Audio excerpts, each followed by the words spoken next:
السلام علیکم ورحمۃ اللہ وبرکاتہ۔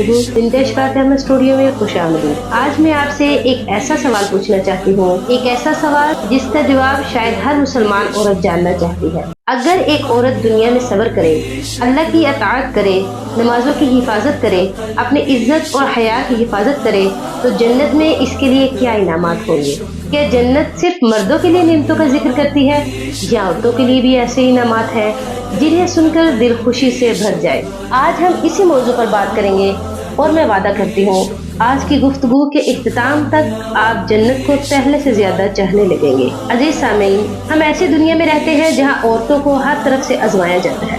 کبھی اسے حجاب پر طعنے سننے پڑتے ہیں، کبھی دین پر چلنے کی وجہ سے تنقید برداشت کرنی پڑتی ہے، کبھی گھر کی ذمہ داریاں، کبھی اولاد کی تربیت، کبھی شوہر کے حقوق اور کبھی معاشرے کی باتیں۔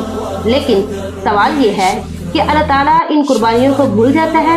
ہرگز نہیں۔ اللہ تعالیٰ قرآن مجید میں سورۃ آل عمران میں فرماتے ہیں، انی لا اضیع عمل عامل منکم من ذکر او انثی، میں تم میں سے کسی عمل کرنے والے کے عمل کو ضائع نہیں کرتا، خواہ وہ مرد ہو یا عورت۔ یعنی اللہ کے ہاں مرد اور عورت دونوں کے نیک اعمال محفوظ ہے۔ ایک دن رسول اللہ صلی اللہ علیہ وسلم کے پاس ایک عورت حاضر ہوئی۔ اس نے عرض کیا، یا رسول اللہ، قرآن مجید میں مردوں کا ذکر زیادہ آتا ہے اور عورتوں کا کم کیوں؟ اس کے بعد اللہ تعالیٰ نے ایک آیت قرآن مجید میں نازل فرمائی، ان المسلمین والمسلمات والمؤمنین والمؤمنات، بے شک مسلمان مرد اور مسلمان عورتیں، مومن مرد اور مومن عورتیں۔ پھر اللہ تعالیٰ نے مردوں اور عورتوں دونوں کے لیے مغفرت اور عظیم اجر کی خوشخبری سنائی۔ عزیز سامعین، جنت کی سب سے بڑی نعمت نہ محلات ہے، نہ باغات ہے، نہ نہریں ہیں، بلکہ جنت کی سب سے بڑی نعمت اللہ کی رضا ہے۔ اللہ تعالیٰ سورۃ التوبہ میں فرماتے ہیں، وَرِضْوَانٌ مِّنَ اللَّهِ أَكْبَرُ، اور اللہ کی رضا سب سے بڑی نعمت ہے۔ جس عورت نے دنیا میں اللہ کے لیے صبر کیا وہ جنت میں پہنچے اور اللہ سے راضی ہو جائے، اس سے بڑی کامیابی کیا ہوگی؟ اب ذرا تصور کیجئے، ایک ایسی عورت جس نے دنیا میں آنسو بہائے، اولاد کی تربیت کی، شوہر کے حقوق ادا کیے، والدین کی خدمت کی اور اللہ کی رضا کے لیے اپنی خواہشات قربان کی، کیا اللہ تعالیٰ اس کی قربانیوں کو بھول جائیں گے؟ اللہ تعالیٰ عادل کرنے والا ہے اور اپنے نیک بندوں کو بہترین بدلہ عطا فرمانے والا ہے۔ اور دنیا میں کتنی ہی عورتیں ایسی ہیں جو دل میں ہزاروں دکھ چھپائے رکھتی ہیں، کبھی اولاد کا غم، کبھی بیماری، کبھی گھریلو مسائل، کبھی مالی پریشانی، لیکن جنت میں داخل ہوتے یہ سب ختم ہو جائیں گے۔ اللہ تعالیٰ فرماتے ہیں، وَنَزَعْنَا مَا فِي صُدُورِهِم مِّنْ غِلٍّ، اور ہم نے ان کے سینوں سے ہر قسم کا کینہ اور غم نکال دیا۔ اللہ اکبر! سوچئے، نہ دل میں کوئی دکھ، نہ حسرت، نہ پریشانی، صرف سکون ہی سکون۔ اور ہاں، جنت میں عورتوں کا حسن بھی کیا کمال کا ہوگا۔